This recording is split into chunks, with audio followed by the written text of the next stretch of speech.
dance. Its latest production tackles a famous and controversial character, Bennelong, a senior man of the Eora Nation. The work's been inspired by the legacy of Bangarra's music director David Page, who died last year. Tracy Bowden went along to rehearsals, and a warning to Aboriginal and Torres Strait Islander viewers: this story contains images of a deceased person.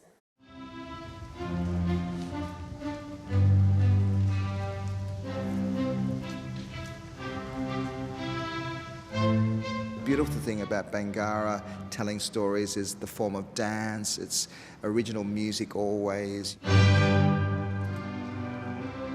And it's this wonderful mix of Indigenous sort of elements, theatrical elements coming together.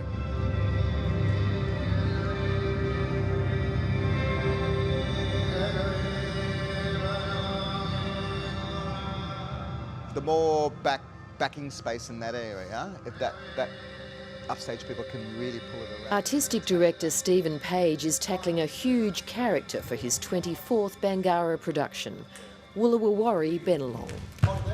For me, I think it's just always been in the back of the creative sort of consciousness that this was a story to tell. 7, 8. And it felt like it would challenge me where I am today with the company, and you know, the company's 30 years in a couple of years, and I just thought, yep, let's go for an operatic form of a story, and what a great character to meet that form.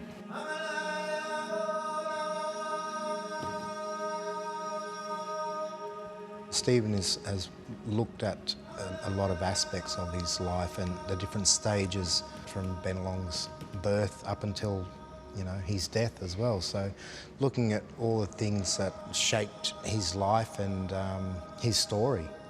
You know, he was 25 when, around 25 when he was captured, or that was about a year later after the first fleet arrived. But I was trying to think of him living on the land and his statesmanship, his status, I suppose, as a leader.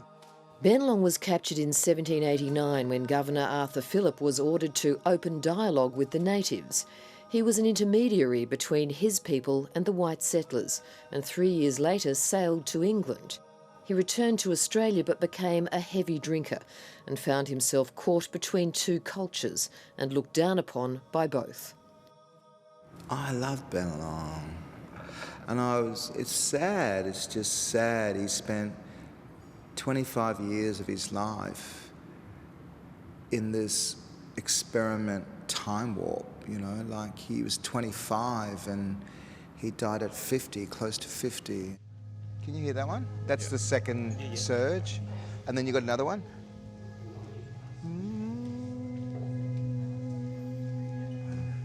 And bunda, they grab him and take him down. When I first heard that, you know, Stephen was going to take on this beast, of course, you know, I went straight up to him and, you know, expressed interest in giving this character a crack, I suppose. Bodine Riley-Smith performs the lead role of Bennelong.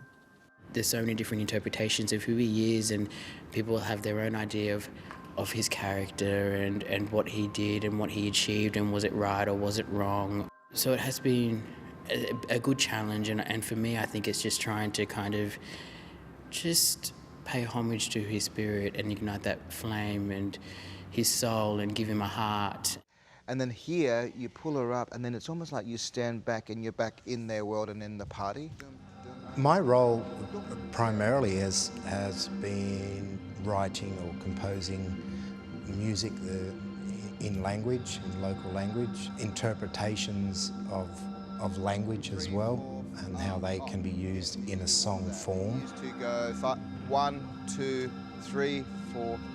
There's been an extra challenge for the Bangarra family in creating Bennelong.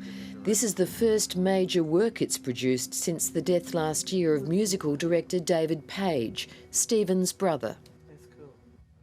His spirit is here. It's going to be here forever, you know. And I know with historical works, he used to always say to me, "Why do you want to tell the stories from the past? Why don't we do something about today?"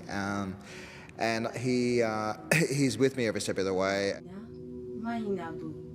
Working on the music, I've been a few times there where we've felt, you know, David's presence in the studio while we were working, which is great.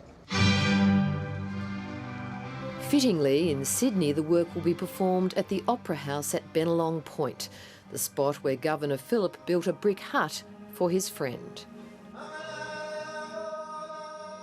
I think there is a message. We could live side by side with understanding each other's culture or cultural way of life. Having respect for one another. Really, that's what it comes down to.